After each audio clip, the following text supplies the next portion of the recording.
Yes, ready. 80 watts per minute. Start. आज 4 बड़े बड़े देश हैं जहाँ से हमारे देश में पैसा आता है। कुछ पैसा अमेरिका से आता है, कुछ रूस से आता है, कुछ चीन से आता है और कुछ पाकिस्तान से आता है। इस प्रकार का धन हमारे देश में कितना फैला है, अगर इसकी ओर आप ध्यान देंगे तो एक चिंताजनक स्थिति आपके सामने आकर खड़ी हो जाएगी।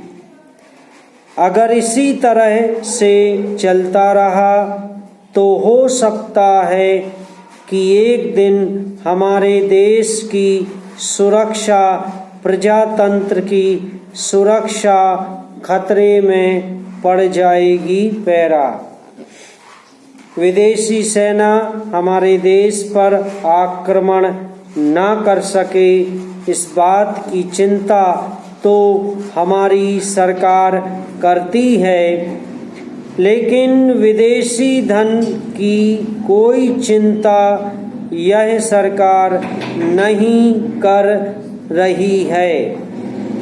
आज चाहे राजनीतिक क्षेत्र हो, सामाजिक क्षेत्र हो, शिक्षा का क्षेत्र हो, चारों तरफ विदेशी धन के जरिए बाहर के लोग हमारा गला घोंटने के लिए तैयार बैठे हैं।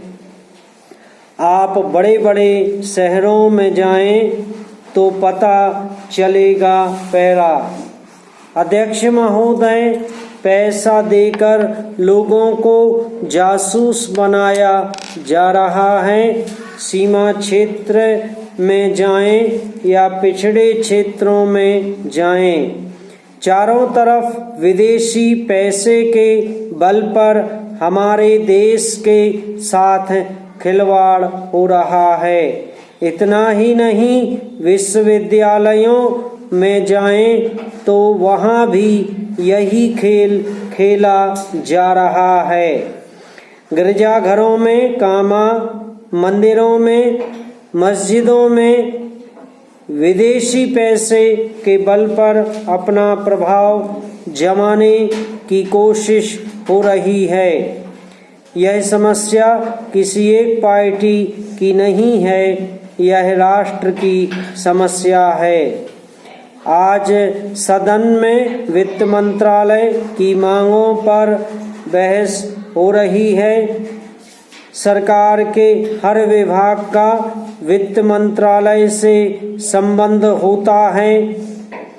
देश में जो प्रगति हुई है और हो रही है उसकी काफ़ी चर्चा हुई है। जो प्रगति हुई है वह चारों ओर दिखाई पड़ रही है। कम से कम रेल विभाग में तो काफ़ी प्रगति दिखाई पड़ रही है। रेलों में अब भीड़ कम होती है। बिजली का भी काफ़ी विकास हुआ है, लेकिन देहातों की तरफ हमारा जो दृष्टिकोण है उसको देखकर कुछ तकलीफ होती है।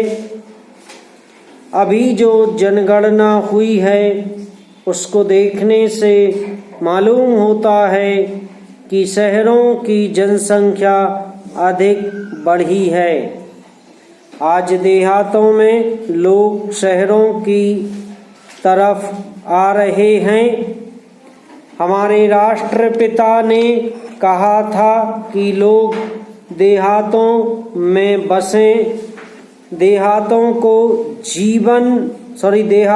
के जीवन को पवित्र करें, लेकिन स्वराज्य के 50 वर्ष बीत जाने के बाद भी देहातों की तरफ न जाकर शहरों की तरफ लोग आते जा रहे हैं? इस प्रश्न पर हमको कुछ गंभीरता से विचार करना होगा। समाप्त।